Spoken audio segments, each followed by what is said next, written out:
Elsewhere in the AFC, the Jaguars have looked plain bad their last two games. Certainly not like the defense we saw last year, and their offense has been non-existent with Bortles struggling and obviously the absence of Leonard Fournette. How concerned should Jacksonville Jaguars fans be right now? Pretty concerned, right? They gave up 70 points in the last two games. That's not a upper echelon defensive effort by the Jaguars. I mean, they got stone cold blasted by the Dallas Cowboys on the road.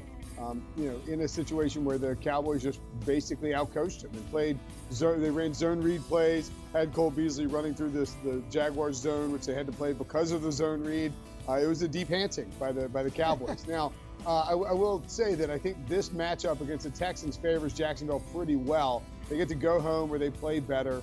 They get to go against one of the worst offensive lines in football. They know what's at stake here. Three of the four teams in the AFC South are 3-3.